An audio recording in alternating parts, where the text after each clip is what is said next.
Hello and welcome to you guys. मेरा नाम है राहुल गुप्ता और आज हम बात करने वाले हैं म्यूटेटर्स इन लारावेल के बारे में। तो जान लेते हैं आज के टॉपिक्स क्या क्या होने वाले हैं। सबसे पहला टॉपिक है व्हाट इज़ म्यूटेटर, म्यूटेटर क्या होते हैं। उसके बाद हम क्रिएट करेंगे एक कंट्रोलर और एक मॉडल को। उसके बाद हम डाटा को सेट करेंगे डाटाबेस के अंदर, यानी कि डाटा को इंसर्ट करेंगे डाटाबेस के अंदर। सेट स्लैश इंसर्ट लिख देता हूँ।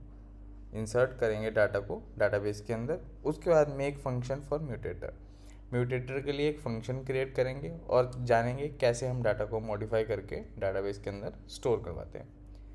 तो सबसे पहले म्यूटेटर्स होते क्या हैं। तो म्यूटेटर्स बेसिकली क्या होता है कि मान लीजिए आपके यूज़र ने कोई डाटा सेंड करा या हमने कोई डाटा एक क्रिएट करा।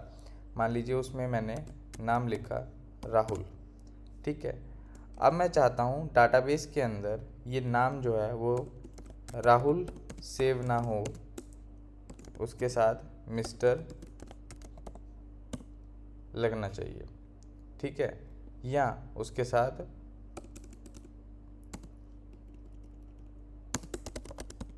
डेवलपर लगना चाहिए, ठीक है। तो इस तरीके से अब मैंने डाटा तो राहुल भेजा था, लेकिन डाटाबेस के अंदर जो एंट्री है वो अपडेट होने के बाद राहुल डेवलपर सेव हो जाए। लेकिन इसके लिए मैं कोई भी डाटा को मॉडिफाई नहीं करूँगा कस्टमाइजेबली। मैं एक फ़ंक्शन क्रिएट करूँगा मॉडल के अंदर, वो ऑटोमेटिकली डाटा को मॉडिफाई करके सेव कर देगा डाटाबेस के अंदर। तो इस तरीके से हम इसको यूज़ करने वाले हैं।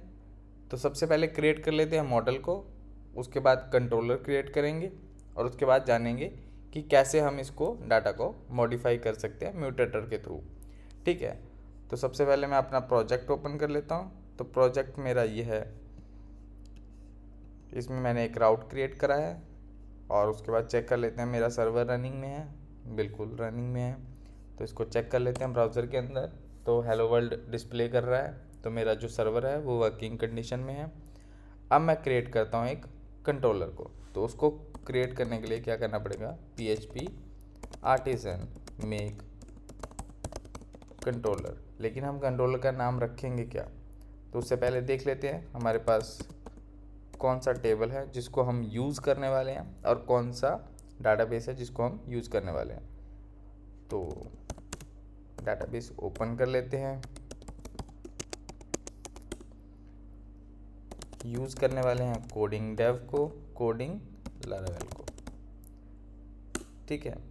शो टेबल्स करेंगे तो हम यूज़ करने वाले हैं एम्प्लॉय टेबल्स को। Select star from employ. इसमें मेरे पास पहले से कुछ एंट्रीज हैं। अब हम मॉडिफाई करके एंट्रीज को सेव करवाने वाले हैं इस टेबल के अंदर, एम्प्लॉय टेबल के अंदर। तो कंट्रोलर भी क्रिएट कर लेते हैं PHP आर्टिसन एम्प्लॉय कंट्रोलर के नाम से, ठीक है। और सेम हम मॉडल क्रिएट कर लेंगे एम्प्लॉय के नाम से।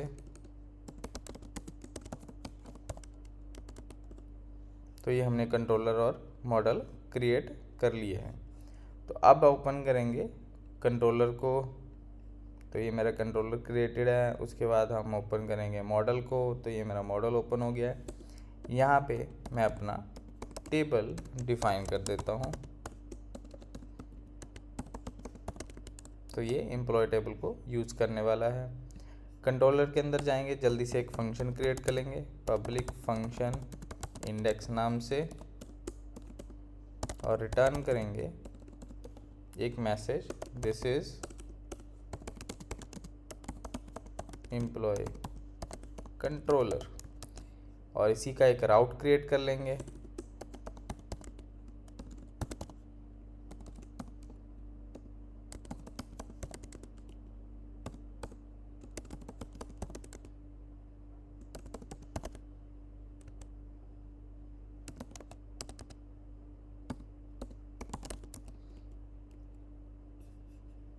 और इसको इंपोर्ट कर लेते हैं।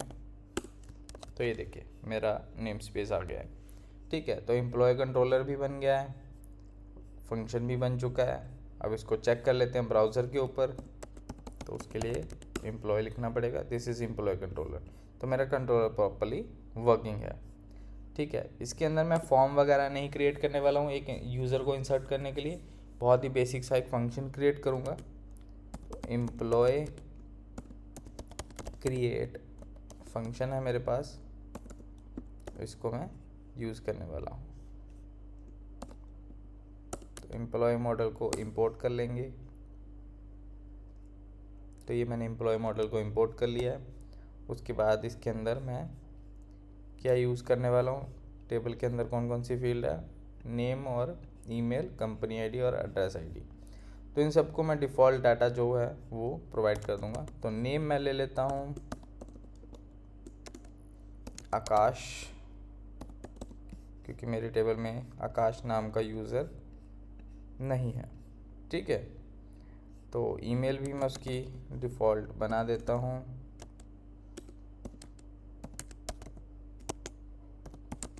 gmail.com। उसके बाद मैं एड्रेस आईडी क्रिएट कर देता हूँ। तो एड्रेस आईडी के लिए मैं कुछ भी जो प्रीवियस यूज़र का है वो सेव कर देता हूँ। मान लीजिए 1 सेव कर देते हैं इसके लिए, तो इसको 1 दे देता हूँ। उसके बाद मेरे पास है कंपनी आईडी, तो कंपनी आईडी भी मैं 1 ही दे देता हूँ। ठीक है। तो मैं इसमें से कोई भी एक रैंडमली उठा के यहाँ पे डाल देता हूँ। तो मैसेज प्रिंट करवा देते हैं, यूज़र इज़ सेव्ड। ठीक है। अब इसको रन करके चेक करते हैं मेरा यूज़र सेव हो रहा है डाटाबेस के अंदर। फिलेबल्स, ओके। तो मैंने फिलेबल्स नहीं क्रिएट करे हैं, तो फिलेबल्स क्रिएट कर लेते हैं एक बार। तो फिलेबल्स होते हैं जो हमारे डाटा को बताते हैं कि हमारे डाटाबेस में क्या क्या सेव होने वाला है। तो फिलेबल क्रिएट कर लेते हैं। कौन कौन से हैं, नेम, ईमेल,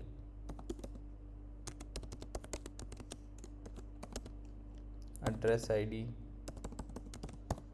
कंपनी आईडी। ठीक है। अब इसको फिर से रन कर लेते हैं। Updated at column not found, okay. तो कॉलम नॉट फाउंड आ रहा है अपडेटेड एट। तो इसको हम क्या करेंगे, डिसेबल कर देंगे। डिसेबल करने के लिए क्या करना पड़ेगा, यहाँ पे public $time stamp is equal to false. ठीक है। आप इस तरीके से इसको फॉल्स कर दीजिए, ये ऑटोमेटिकली डिसेबल हो जाएंगे।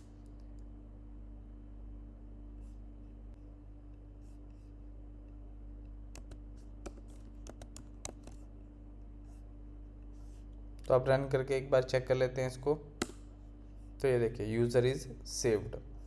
और डाटाबेस के अंदर कैसे चेक करेंगे, सिलेक्ट स्टार फ्रॉम एम्प्लॉय, और ये देखिए मेरे पास आकाश यहाँ पे ऐड हो चुका है। तो मैंने इसको आईडी नहीं दी थी, तो मैं इसको आईडी भी दे देता हूँ। ठीक है। ये मैंने अभी ऑटो इंक्रीमेंट और कुछ भी नहीं रखा है, जस्ट एक डमी डाटाबेस क्रिएट किया हुआ है। ठीक है। तो मैंने 7 दे दिया है। अभी नेक्स्ट टाइम के लिए मुझे क्या करना पड़ेगा, नेक्स्ट टाइम के लिए मैं कोई और नाम चूज़ कर लेता हूँ। मान लीजिए अमित रख लेता। अमित तो पहले से होगा शायद, अमित है मेरे पास डाटाबेस के अंदर, तो मैं इसका नाम रख लेता हूँ राजीव। ठीक है। और यहाँ पे भी राजीव। अब मैं क्या करूँगा, म्यूटेटर्स को ऐड करूँगा। तो म्यूटेटर्स ऐड करने के लिए क्या करना पड़ेगा, public function set name attribute, और इसके अंदर पास करेंगे हम वैल्यू को दिस एट्रीब्यूट्स, और इसके अंदर आएगा नेम, और जो भी मेरी वैल्यू है उसके साथ मैं अटैच कर दूंगा मिस्टर। ठीक है। तो अब मैंने सेट कर दिया, सेट नेम एट्रीब्यूट, और इसके अंदर मैंने नेम को सेट कर दिया।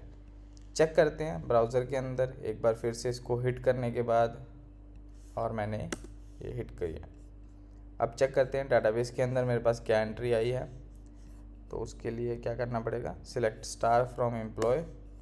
तो ये देखिए मेरे पास एक एंट्री क्रिएट हो चुकी है जिसके साथ मेरे पास मिस्टर लग चुका है।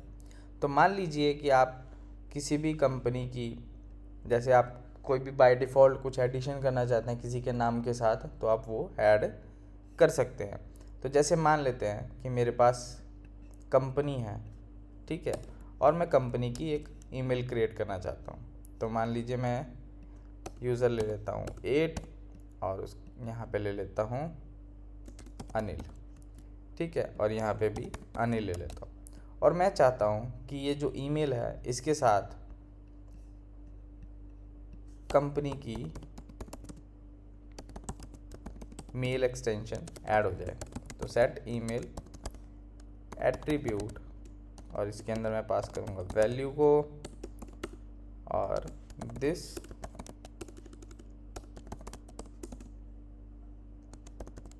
एट्रीब्यूट्स ईमेल, और यहाँ पे मैं क्या करूँगा, वैल्यू को मैं वैसा ही रहने दूँगा, और इसके साथ मैं क्या करूँगा, कंपनी की codingdev.com, ठीक है।